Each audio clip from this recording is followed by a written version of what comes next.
Não, então vamos falar um bagulho mais pesado ainda agora. Caralho. Baseado no que tu estudou, do evangelho e tal, tudo isso aí. Cara, como é que funciona o inferno? Tipo, como é que eu chego lá? Tem como sair? Não. Tu quer saber isso mesmo? Não, mano. Não queira. Não. Você sabe, como é que eu me fudi e fui parar no inferno? E Qual é o caminho sem volta? E é pra sempre, tá, mano? É pra sempre. É pra sempre. É pra sempre. O evangelho, cara, ele é completo. Mas Jesus, isso é uma parada que eu não lembro quem que me falou. Teve um momento que quando Jesus estava ele foi crucificado e aí ele desceu ao inferno e libertou uma galera. Ou eu tô viajando? Não, ele tirou as chaves da mão do diabo. Tá, ele não libertou ninguém. Não tem libertação. Entendi. Não, quem tá lá, tá lá. É eterno. Nossa, isso é mó deprê, né? Mas é o evangelho completo. Porque tem gente que consegue viver o inferno já na terra, né? Mas a Bíblia diz que pro inferno é aqueles que morrem sem salvação, sem o Senhor. Sem encontrar-se com o Criador, entende? Mas, então... É um assunto bem...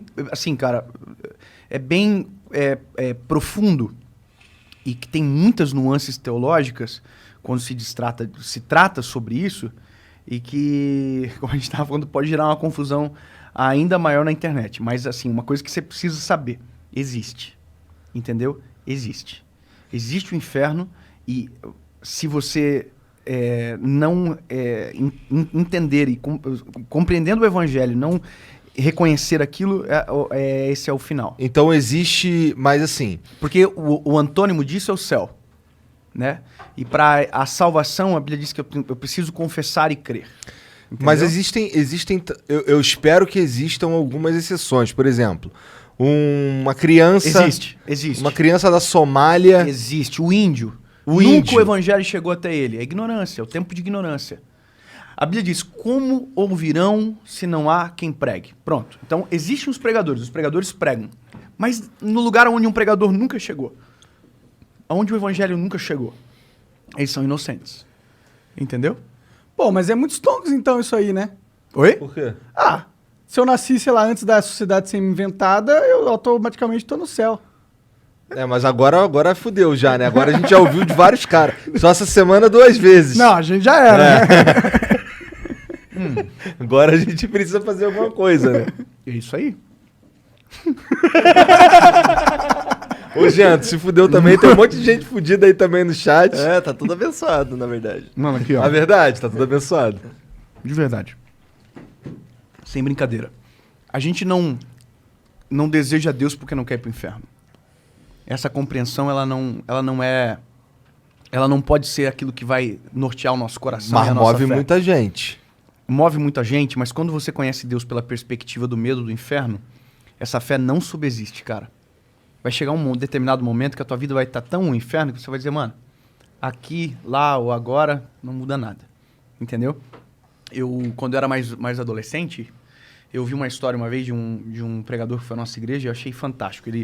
Na verdade, eu já era jovem, inclusive o cara que falou isso pela primeira vez, hoje trabalha na nossa associação evangelística, o Mário. Até mandar um abraço para eles, o Mário, a Linor, e que são os que hoje cuidam dessa parte, né? Mas ele contou uma história, cara, que é a história dos 3 pais que receberam um convite de Deus, é uma história, né? Para apresentar os filhos a Deus. Daí o primeiro pai que recebeu o convite, o primeiro... E ele falou pro filho, seguinte, amanhã cedo a gente vai ter que acordar às 6 horas da manhã porque a gente vai conhecer Deus. E outra coisa, Deus não aceita que ninguém chegue atrasado. Deus, ele...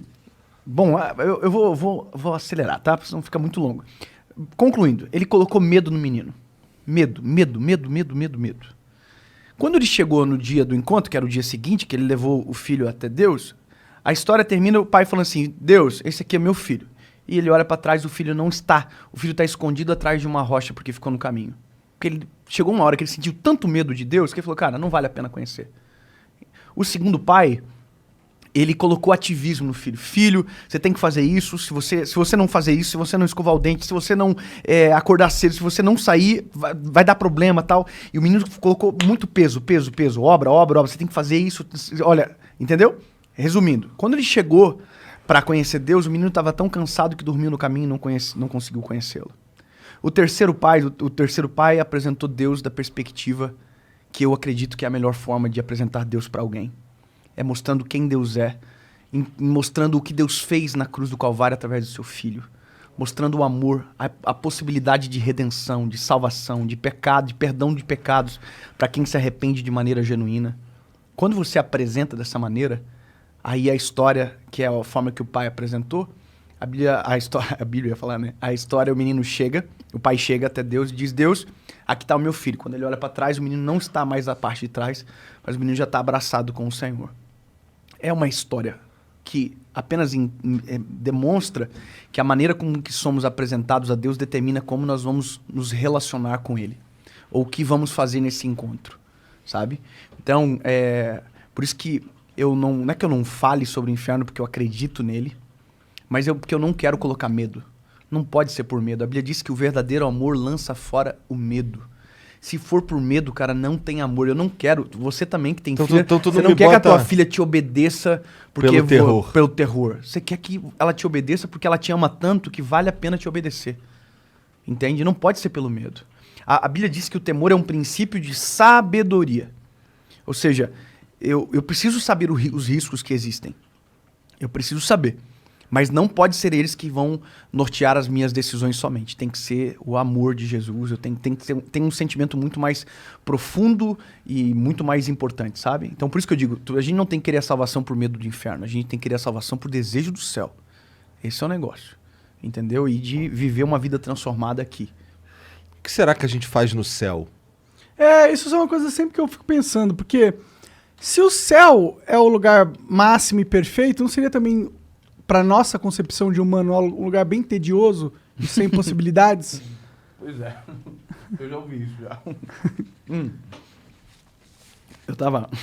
Eu vi a primeira vez nos Estados Unidos, o cara falou, mas o céu é boring. Aí eu tive que procurar o que era boring primeiro. Mas, cara, imagina o seguinte. O que mais te assusta hoje no mundo? Você falou no começo. Cara, injustiças.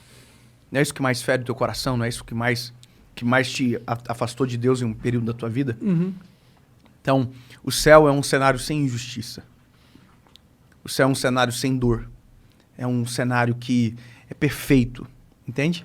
Então, não tem como existir chatice na perfeição. Porque se é perfeito, não tem defeito. Entende? Não tem como ser chato. Então, a Bíblia fala de céu como um lugar de descanso, fala como um lugar permanente, fala como um lugar de adoração, fala como um lugar de galardão pelas nossas obras. Então, a Bíblia menciona sobre o céu várias vezes.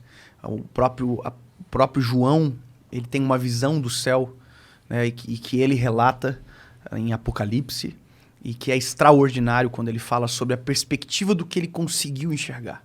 Ele fala, as ruas são como de ouro. Então, a definição dele é como se ele estivesse dizendo assim, cara, eu não sei explicar, mas era como se fosse ouro, era tão maravilhoso que era como se... Entende? Então, é metafórico, mas demonstra a profundidade daquilo que João enxergou. Então, a minha convicção de fé é que o céu é o meu destino. O céu é o meu início, na verdade. Mas porque creio em Jesus de maneira completa, em toda a verdade bíblica, eu creio que eu já sou um ser eterno agora. Por isso que as atitudes têm que ser diferentes também. Faz sentido. Entende? Porque se eu sei que o meu destino é o céu, então eu já sei que eu sou de lá. Eu sei que eu sou eterno. Então vai se comportar como alguém que é eterno. Exatamente. O comportamento se altera. Entendeu? Tudo que eu faço agora repercute na minha eternidade. Repercute no meu agora. A lei da semeadura é a lei mais infalível que existe da humanidade, cara.